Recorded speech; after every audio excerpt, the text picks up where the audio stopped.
next week maybe I'll try and do the morning rollout video for you guys. We're kind of rolling them out in 2 phases because we have a lot of trucks and not a lot of room up front here. So anyway, guys are rolling out.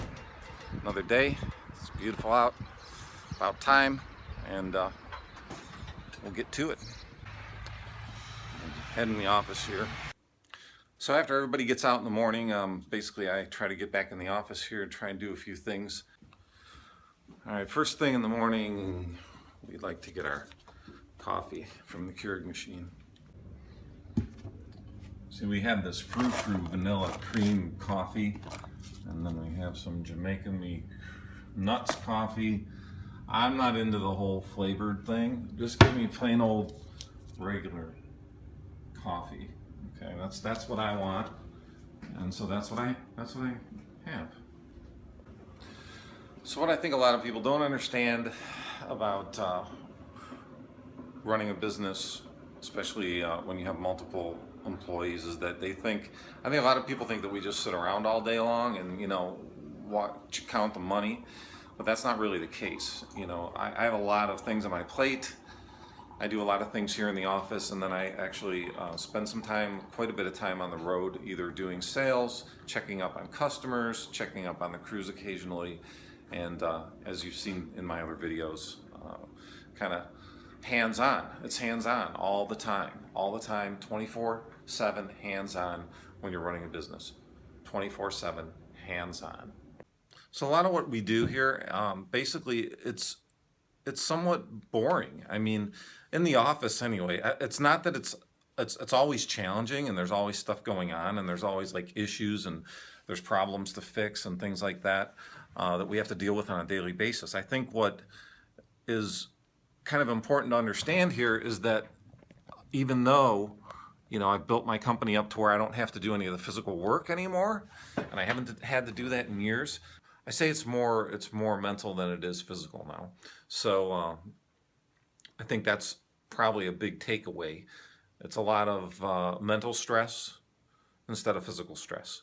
And when I was in the field, you go out, you mow your lawns, you get your accounts done, and off you go home. Now, I also understand that you have to do your paperwork and your billing and your phone calls after hours, especially if you're like a one-man operation. But on the other end of it, you have to kind of bide your time until you can get to a point where maybe you get into this position, if that's what you want to do.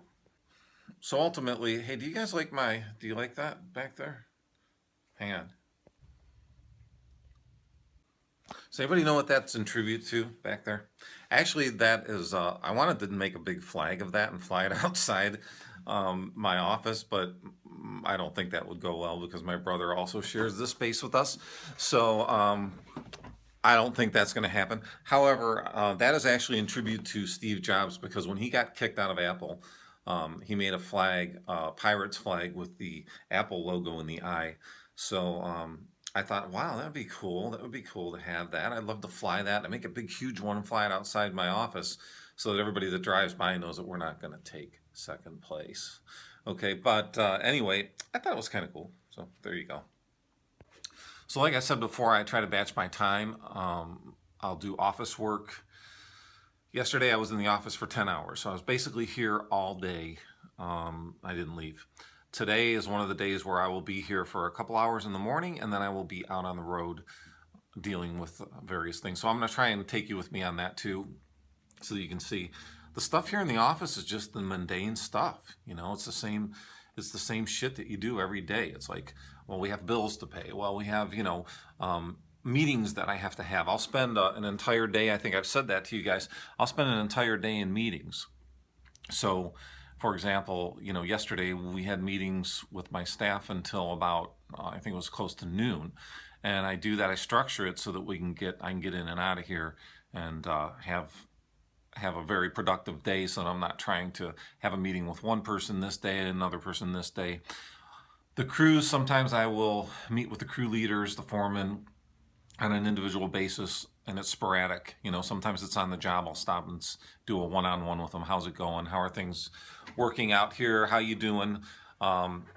When you are running multiple crews, when you have 20-some field employees, you have to try to, I think, make a connection with some of them on a regular basis because they're the face of the company, right? I mean, I'm the face of the company. However, they are the guys that are out there doing the work. They're the ones that the customer sees on a daily basis. So I think it's important, no matter what size your company is. I mean, you have 100 crews out there, you've got 4, you've got 3, you've got 1 guy. You still have to have that connection with the field. I don't think in this business that you can run the business without having some sort of connection to the field. Even if you're a really large company, like a Brickman, for example, okay? I still think that at some point, one of his direct reports is directly involved with the field operations of that company. It just has to be that way. That's what we're all about. I don't really subscribe to the fact that you can run an entire business from behind a desk. Like I can sit in here all day long and just have my crews do all the work, and I just sit here and run the business from this desk. It doesn't work. Now I have Mary Jo, my office manager. She takes care of all the office work. She doesn't leave the office. That's her job. I suppose if I wanted to, I could probably do the same thing and have somebody run the operations of it, but I have somebody that does that as well. I think the most important thing is to having a handle on each aspect of the business. So I've got a handle on the office, I got a handle on the finances, I got a handle on the production, I have a handle on specific projects that we're working on, trying to implement be it a new software program that we're trying to implement, or be it buying a new piece of equipment. I try to keep involved in all of that stuff because I think that as an owner, the company that I have here is not huge, but it's big in the landscape industry, uh, because a lot of companies are just a smaller version of this. However, I still feel like it's a smaller company because I try to keep my hands involved in as much as I can. I'm not a micromanager, but I try to keep my hands in as much as I can. So I have to get to doing some paperwork. So we'll talk in a bit.